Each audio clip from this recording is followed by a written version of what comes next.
Alright, so about a year ago I made a video where I tried to predict Tower of Gods 2025. And yeah, let's just say the year didn't play out as I thought. Out of 7 predictions I got exactly 1 right. And that was Baam not showing up for the entire year. So naturally you might be asking, why would you do this again? And the answer is simple. Because it's fun. And because I clearly haven't learned my lesson. But this year I'm switching things up a bit. Instead of just listing predictions, I made a bingo card for 2026. Now, a normal bingo card is 5x5, which would mean 25 predictions. And honestly, that would be way too many. So I'm scaling it down to a 3x3, a mini bingo, a Mingo if you will. And with a Mingo, every single square matters. One bad placement and the whole thing collapses. So I not only have to think about what to predict, but I also need to be strategic about which prediction I'm going to place where on the card. So I'm starting with my most confident prediction and I'm putting it in the middle of the card. Once again, I'm predicting that Wangnan will be our protagonist in 2026. And honestly, the setup has never been better. With Wangnan back in focus, the story can finally return to the climb itself. Instead of constant battles between high rankers and family heads blowing up entire floors. SAU has wanted to show Wangnan's side of the climb for a long time now. And with Khun, Rak and Adori seemingly being rescued by Lopobia Yule, who also kidnapped Iwa, everything is lining up perfectly for a reunion. It feels extremely likely that Khun, Rak and Adori eventually link back up with Wangnan and Team Sweet and Sour, especially since rescuing Baam from fuck is probably going to require, you know, an actual plan. On top of that, we know Yule is working with one of the bosses from the red garbage dump. And since Wangnan is clearly connected to whatever is going on there, it would honestly be weird if he didn't show up in 2026. And that leads me to my second prediction. And that is that we will get glimpses of the red garbage dump. Not the full arc, let's be realistic. At most we will get a handful of panels, but those are gonna be crucial.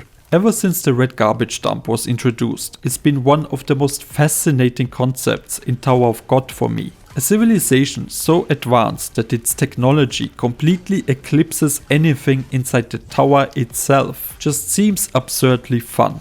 We've already seen individuals from there who surpass high rankers and weapons capable of killing them. Weapons that even the Zahard army barely has access to. Okay, this next one might sound a bit silly, but I'm predicting a football or soccer minigame, most likely as part of a test to advance floors. Hear me out. SAU is a massive football fan. Half the cast is named after real life players. And with the 2026 World Cup happening, I could absolutely see SAU sneaking in a fun football based test for regulars. Maybe we even get a new character named Sunny. SAU once mentioned in an old blog post that he would love to make a football webtoon someday. But considering the Tower of God is probably running for another decade at least, this would be a perfect compromise. Is it a stretch? Maybe. Do I still love it? Yeah. Now my next prediction is basically a 3-point. With a new season of the webtoon coming, another time skip feels almost guaranteed. But I think this might be the longest one yet. Towards the end of season 3, Baam has been separated from his friends again, and the last time that happened, we jumped 7 years, going from the 2nd floor all the way to the 20th. And let's be honest, the story needs to move forward, so skipping around 20 floors again wouldn't surprise me at all. That would land us somewhere in the early 70s. Perfect territory for regulars to train, grow and figure out how the hell they are getting Baam back from fuck. So yeah, another time skip is definitely happening. Now this next prediction is going to make some people mad.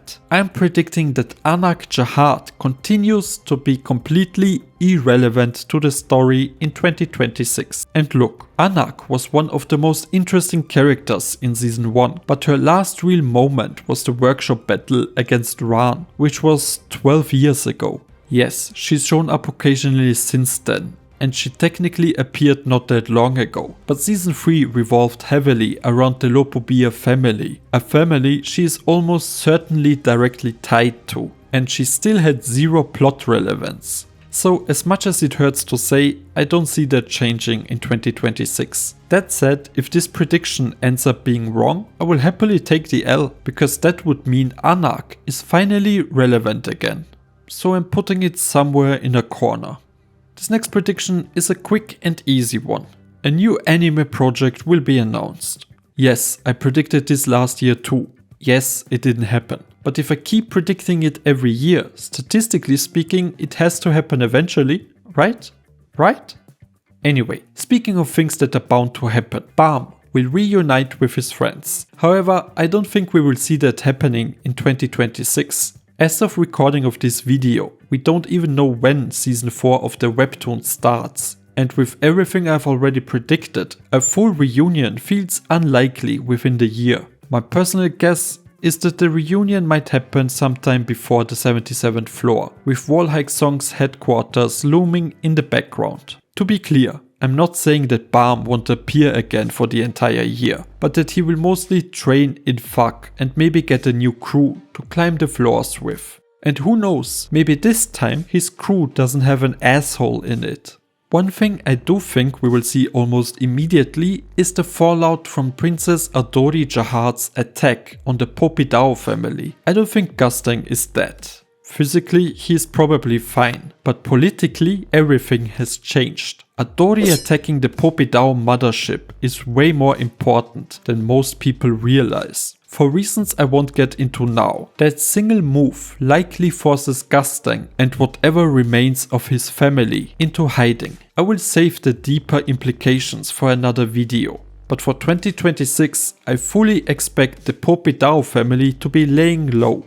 And finally, my biggest prediction. I think a major character dies in 2026, either in the main story or more likely in the Yurek Magino spin-off. Now, I'm not saying someone from the main crew will die. Kun AA's plot armor might genuinely be the strongest force in the tower after all, but it also can't be a total nobody. For this prediction to come true, it has to be a named character with real screen time. And unfortunately, my pick is Lou.